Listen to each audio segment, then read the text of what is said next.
This skill is called leadership. Leaders have the ability to motivate and influence. They do this through leading by example and influencing through their hard work, or motivating by communicating to their teams while empowering them to achieve their goals. All good leaders have excellent communicating skill, a positive attitude, initiative with creativity, and the ability to negotiate and influence with others.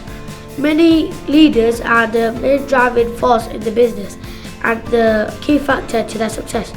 People need to develop leadership by taking responsibilities, making decisions, managing peers and problems to deliver that final goal.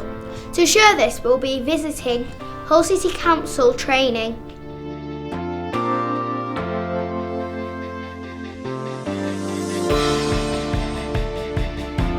As part of Hull City Council, Hull Training and Adult Education have delivered apprenticeships, education and training to the local community for over 30 years.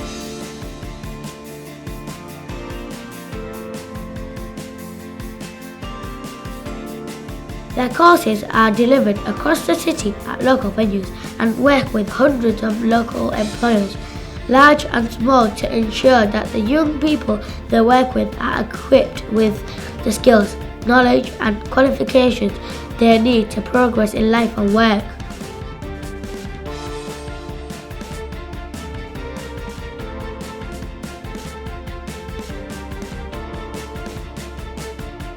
They also strongly believe in supporting the young people to be confident, engaging and enterprising leaders of the future.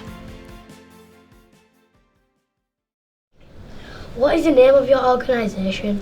My organisation is called Hull City Council, and within Hull City Council I have a particular role with an organisation called Hull Training. Can you give examples of when leadership is used and what benefit this has had? In terms of my own role, I'm responsible for learning skills and equality, so anything to do with schools and education is I'm the person that has to give that leadership. I have to motivate people, encourage people, make sure people are moving in the same direction and there's a good reason for that, and that we, if we need to justify what we're doing in schools or in colleges or for adult skills, we can do that, and that's my job. I think people often say the buck stops with me. I'm the person who takes responsibility, and I think that's about giving leadership. It's one example for me this year in this role was that when we had the GCSE results, which always come out in the third week of August, and you'll find out about that in a few years' time. Yeah, that's when you're 16. Yeah. Although the schools across Hull are all, that we don't run them directly, but we have a role in encouraging schools to do well. What we did on that day was we organised an enormous celebration of the results for the GCSEs for all of the schools across the city, got everyone together in the centre of the city, and we actually celebrated together.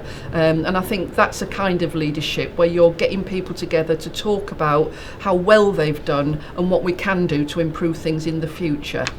Is the skill of leadership only relevant to the manager of a team or organisation? No, I don't think so.